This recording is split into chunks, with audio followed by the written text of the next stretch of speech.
Welcome to the Smart Property Investment Show with your host, Phil Tarrant.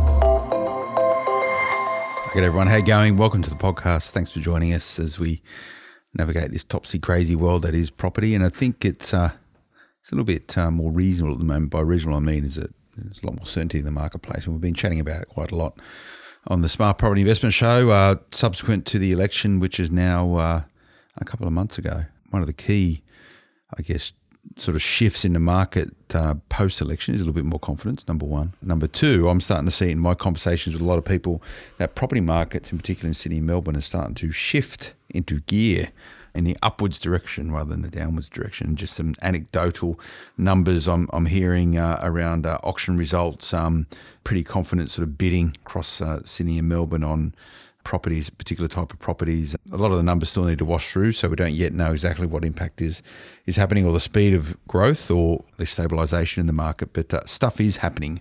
And I think one of the things which is sort of helping to maybe massage some of the greater confidence in the market or the attitude for people to actually get into property investment is a little bit of relaxation on some of the mortgage rates at the moment or serviceability. We've had an interest rate cut. There's a good chance there's another one coming. So money's as cheap as it has been or is probably ever going to be. So that's a big tick in a lot of people's boxes. So as long as you are able to put a pretty good proposition or proposal in front of a lender and you should be borrowing finance, your chances of securing that are getting better. And whether or not it's the right time to invest is not my position to say, but it's always a good time to be investing in property if you're doing the right thing. This whole money thing is an interesting one. You know, property's a game of finance, and if you're not able to borrow, if you're not able to get leverage, you probably shouldn't be in the game, and you probably aren't in the game. I don't know too many cash buyers out there. So I want to have a bit of a chat about today about how you can actually maximise investing in this current market, how you can ensure you get your money right and the structure and strategy right around amplifying your ability to invest. And to help me out with that, someone called Anthony Landhal. We're going to have a chat about all that sort of stuff. He's a mortgage broker now, but I think once upon a time, whether it's a reluctant financial planner, he sort of shifted away from it. So we're not going to give any financial advice today. I'm very conscious about that. I'm not able or in a position or licensed to do so. So this is just a very general chat, but you might get some themes out of it that might make you think a little bit differently about property investment and finance in this current market. Anthony, how you going, mate? You well? Good, thanks, Phil. Thanks for the introduction, mate. So you used to work in the world of financial advice, a financial planner, advisor type of role, and then you've shifted to specialise more into property finance. I'll kick off with this, and my view around financial advice, or a financial advisor's attitude or aptitude towards property is not always positive. Most financial advisors normally recommend other type of asset classes, from my experience. Do you reckon it's a fair call, fair sentiment? The world changed a bit, do you think? No, I think that is a fairly reasonable sentiment. Yeah, a lot of advisors look at asset allocation, and often that involves cash, bonds, managed funds. Property often might be the family home. But in terms of building wealth through property, that always isn't part of the core strategy. However, I think more and more that's becoming more common as the advisors see the benefits of property, the benefits of gearing strategies, even if it's using existing properties to gear into other investments. So I think advisors are becoming a lot more aware of the opportunities in property and the opportunities to use existing property for gearing strategies. And gearing is one of the most magical thing ever created, I reckon. Can you just explain what gearing is for our listeners that might not yet know about it or don't yet really appreciate the power of gearing? Yeah, well, essentially gearing is, to put it simply, the ability to use debt to build your wealth. So you might have a number of investment properties, and a lot of gearing strategies comes down to cash flow, and a lot of property investment comes down to cash flow. How are you managing your cash flow across your portfolio? So if you're looking at replacing non-deductible debt with deductible debt, essentially you're using a gearing strategy to purchase another investment property, or using a gearing strategy to work into a managed fund or another sort of portfolio to make your debt work for you, as distinct from having non-deductible debt that's not working for you, that you want to pay down. So if you go see a financial planner and they look at your situation, a lot of financial planners do a lot of things. They look at your debt is one thing, right? But they look at what your plans are for retirement, how you want to get there, what your life's going to look like, how your life might change over time, what your objectives, all this goal setting stuff is. And then they go away and they come back and say, Mr. Tarrant, here's a strategy we've put together, which is right for you. And it doesn't include property investment. Yep. What do you do? Do you go, okay, property investment isn't right for me? How do you stress test whether or not property investment's right?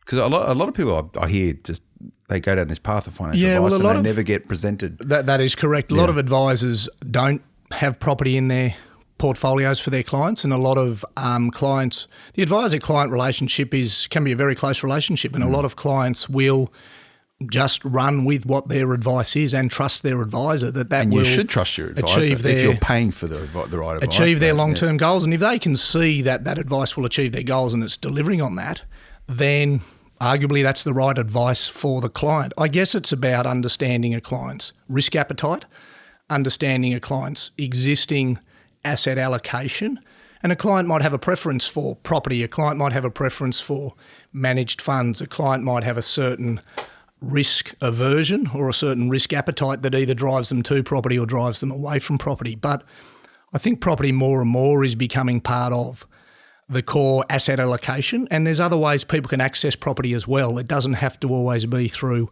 direct access. There's obviously through the markets you can access property portfolios as well. But I think direct property purchasing and direct property investment is becoming more part of the financial planning journey. But I also think part of what's happening is advisors are seeing the benefits of building a team into that, whether it's a buyer's agent, whether it's a finance broker. They'll bring them in as part of the team to build that strategy and execute that strategy rather than leaving the clients, I guess, to go and do that themselves. Whereas with managed funds, they'll directly go and either put those funds on the market or they'll use a provider to be able to get those funds onto the market. So I think advisors are more and more building teams around them to give their clients access to being able to execute a strategy around property. It's quite funny, Anthony. I get a lot of feedback on the podcast, and we love doing it. It's good fun, and it's a huge community of people listening to this. But some of the feedback from the naysayers, I call them naysayers, that's a term of endearment, would be that you just say property and you don't talk about other asset classes. And I go, okay, that's fine, that's fair. I have personally a very diversified portfolio. I have superannuation and all this sort of stuff. Right? I just don't invest in property, but I am pro property. I see it as a vehicle for creating wealth. That's cool, works for me. But they say, you always so pro-property, why don't you talk about other asset classes? And typically my response to that would be, well, I have a community of property investors here that want to talk, listen, learn about how to be a better property investor. So, I'm happy to include a conversation around other asset classes as part of a diversified portfolio. And I often try and get people in and have a chat about this sort of stuff. But this is fundamentally about property investment and as an asset class. So, as someone that's sort of a property investor yourself and working with people who invest in property, what is it, do you think, is part of that DNA that make people really interested in property? What is it that sort of takes them down that path, do you think, versus other asset classes? And I imagine one of the responses would be the power of leverage, right? Yep. Look, I think it's a couple of things. I think there's an emotive element in the Australian DNA around property being part of our culture. The great Australian dream is everyone owns their own home, and the extension of that is property investment and the opportunities within Australia to invest in property because of, that's always been one of the key asset classes, I guess, in terms of building wealth. And then I guess, secondly, it's a tangible asset. I think people like that about it. They can go and look at their investment property. They can go and see their investment property. They can see the growth over time in their investment property depending on the strategy. And I think the other one is leverage. Absolutely. The ability to build your wealth through leveraging your property portfolio over time and getting your cash flow strategy right so you can buy investment property 1, structure that correctly, leverage into investment property 2 and see that grow over time. And I think what's key part of that I guess I can see one thing I learned from that in financial advising and that planning space was really getting the goals and objectives right up front. What is the goal and objective here? Is it short-term investment? Is it building a long-term property portfolio? And then what's the strategy to do that? So you're building that strategy, whether it's around gearing and leverage from day one, then you're looking at your cash flow management from day one in terms of building a long-term portfolio. Or you're looking at short term, buy a property, flip it, move to the next one. So it's really getting those goals and objectives right around your capital growth, your yield, your cash flow, and then building your portfolio over time from that. And leverage is a key part of that. And the beauty of leverage is you're essentially building wealth through debt, and you're getting the benefits of your capital growth over time as long as you're managing your cash flow. So for you personally, I think what was the catalyst for you to sort of specialise in this sort of part of finance, on the sort of debt side, the mortgage side versus sort of wider financial advice? What drew you to that? Yeah, look, I think there's a need essentially for in two areas for the consumer. For our clients we work with, there's a need to navigate the credit environment. There's a need to educate our clients. There's a need to help them on that journey from buying their first property to building their portfolio. And there's also a need within the financial services industry, I believe, for good credit advisors who can sit with a financial advice and explain the finance strategy to the client and build a finance strategy into a financial plan or into an accountant's client. So I think there's a need for consumers, but I also think there's a need within financial services for quality credit advisors to be able to sit there and have more strategic conversations and deliver more strategic advice as distinct from just negotiating the best rate. That's all part of it. But I really like, and part of the reason I got into it is that more strategic advice to help clients on those journeys, either delivering that directly to them face-to-face or as part of a broader team with a financial advisor, a buyer's agent, their accountant, and a finance broker in delivering a broader strategy for them. So, Anthony, I've got to cut to a break, but when we come back, I want to have a chat to you about sort of gearing and leverage strategies, because I reckon that's what everyone's going, okay, tell me what they are. So we'll be back in a moment. Welcome back, everyone, with Anthony Landhal, and we're chatting about finance at the moment, mortgage finance in this property market, and we got to pick up back at some strategies around gearing and leverage. So the net result of all this stuff you do is it's a game of cash flow, right? It's about how much money have you got to service your debts at any given time, and to be empowered to actually increase your wealth as quickly or as responsibly as possible to make sure you realise your wealth goals. So gearing and leverage, same things, different things, sort of interconnected. How do you separate the two? Yeah, I mean, they're absolutely connected. If you think of a buyer's journey, a lot of people will buy a home to start with. They'll pay down the home, and what we've essentially got there is what's called non-deductible debt. You just want to pay that down, get that down as quick as you can.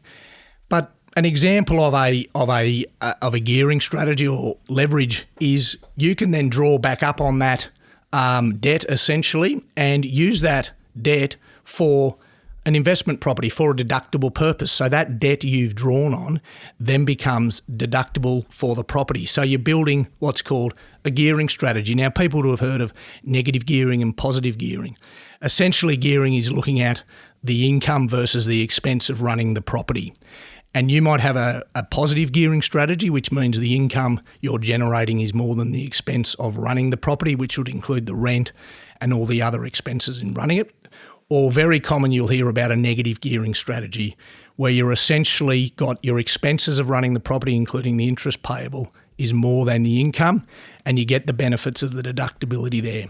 So essentially what you're doing is you're negatively gearing a property and you're getting the tax benefit of that. The other element to that is managing your cash flow. So you'll hear a lot of investors might have an interest only, will pay interest only on their facilities. The reason they're doing that is to manage their cash flow to build a deposit and leverage into another property. Now, they may leverage into another property by, again, decreasing their non-deductible debt and replacing that with deductible debt to buy another property and leveraging into their second investment property, and similarly potentially using a gearing strategy to get the tax benefits of that. So a lot of it's around understanding your strategy and your cash flow. And your cash flow is key in building your investment portfolio.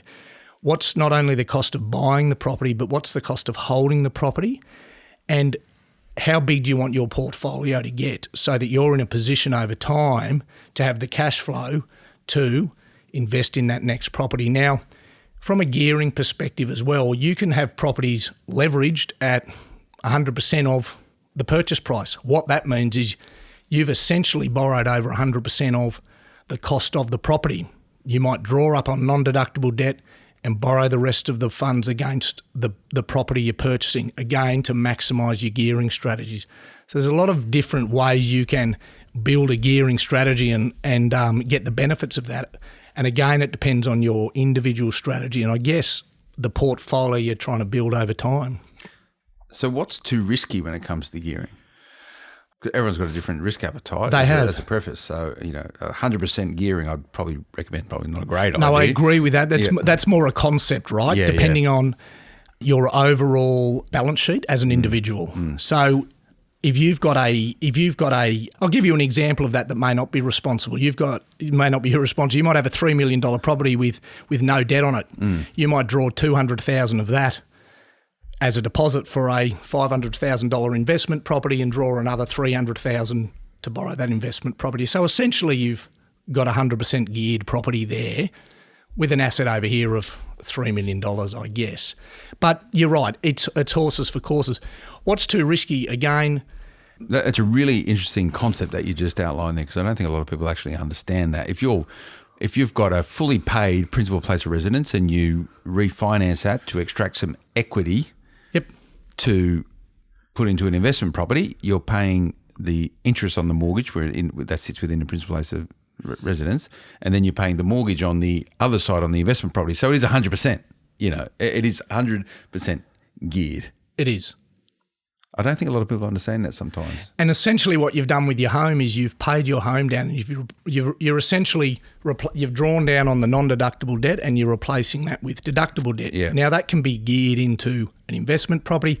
It can be used for managed funds for shares, for example, if you wanted to go that path. But a lot of clients we see are in a position where they might have a home they've accumulated as an asset.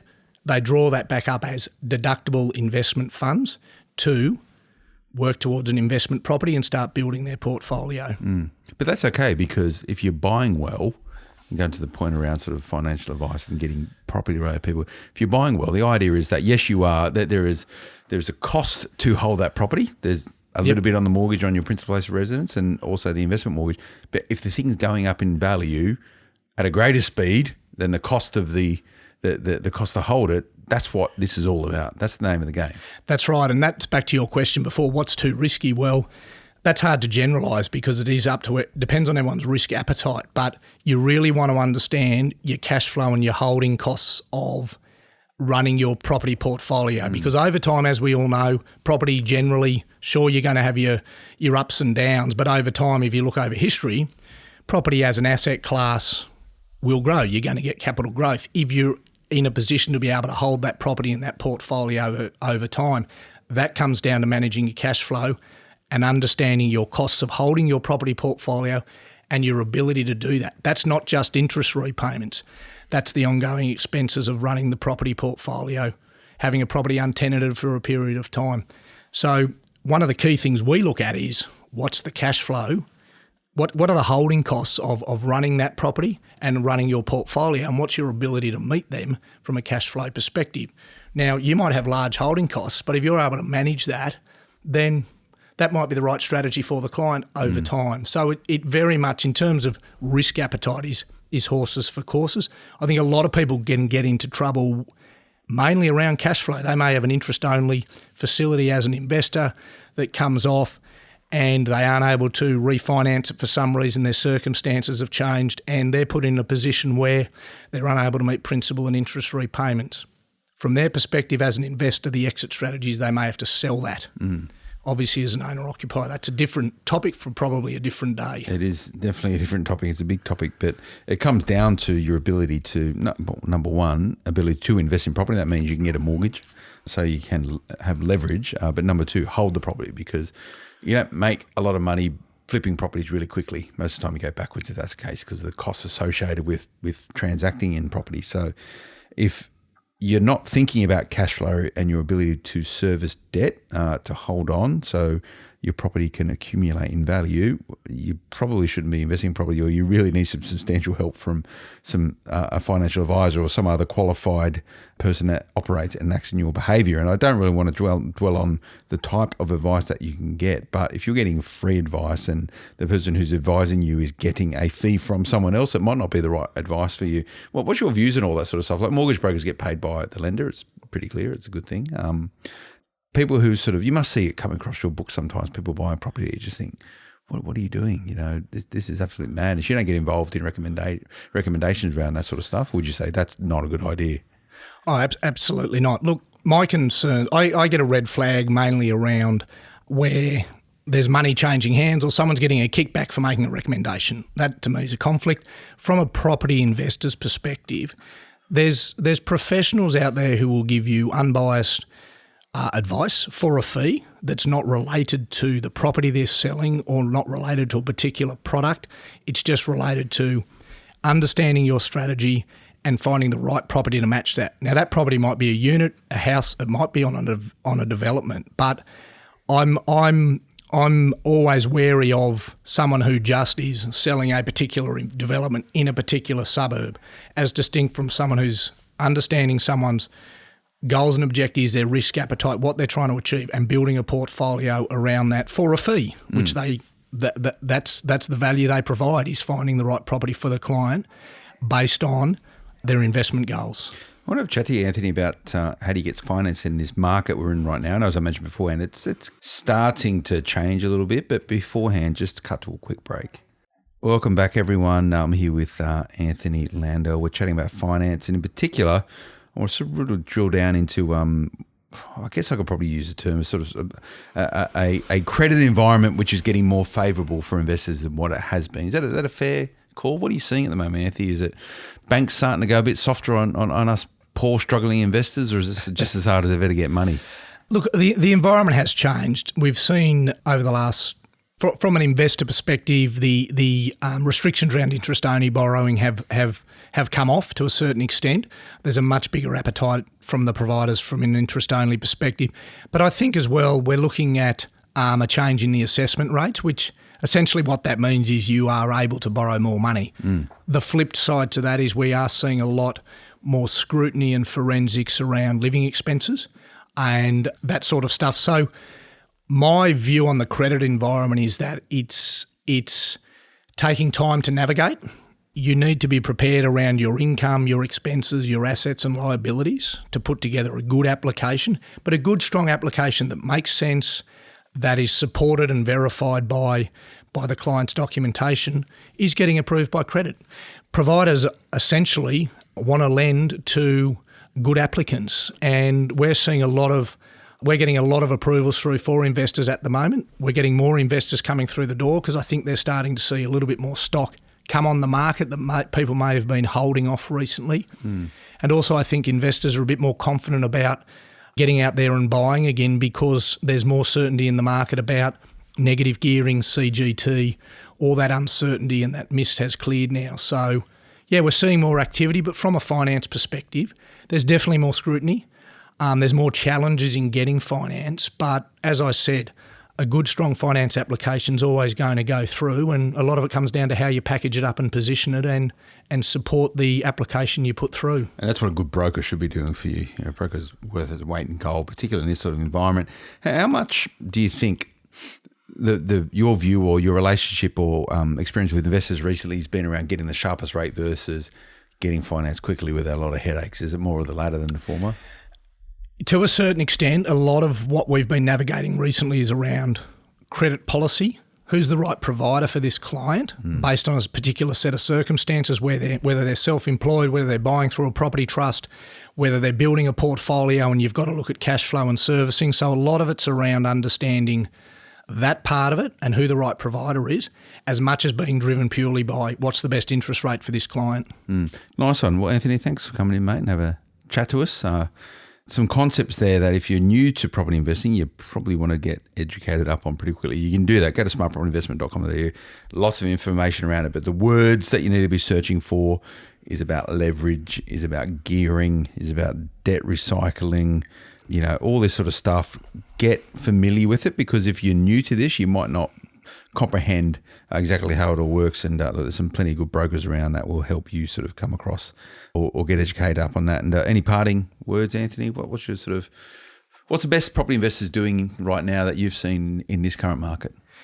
I think in any asset class, including property invested, Warren Buffett said you're better to be in the market than out of it. So if you find the right investment, they're out there. It's just finding the right one that aligns with your strategy. So it's always a good time to invest in property if you're investing in the right property. Spot on. Absolutely. Nice one. Thanks, Anthony. Appreciate you coming in. Thanks, Phil. Cheers, mate. Remember to check out smartpropertyinvestment.com.au. If you're not yet subscribing to our daily morning newsletter, so the first to know what's happening in property and property investment right across this great nation, smartpropertyinvestment.com.au/subscribe. Social media, if that's your thing, Smart Property HQ is the handle. Go and follow it, and you'll keep connected. And if you like what we're doing with the podcast, please send us a review or give us a 5-star review. The guys here really get a kick out of it. There's a lot more people than myself just here behind the microphone, behind the Smart Property Investment Show, so that would be very appreciated. And if you want to make sure you get every new episode of the Smart Property Investment Show as we release it, just click on that subscribe button, whatever podcast app or Ujima Flip, however you listen to this, that's the way to do it. All right, we'll be back again next time. Until then, bye-bye. The information featured in this podcast is general in nature and does not take into consideration your financial situation or individual needs and should not be relied upon. Before making any investment, insurance, tax, property or financial planning decision, you should consult a licensed professional who can advise whether your decision is appropriate for you. Guests appearing on this podcast may have a commercial relationship with the companies mentioned.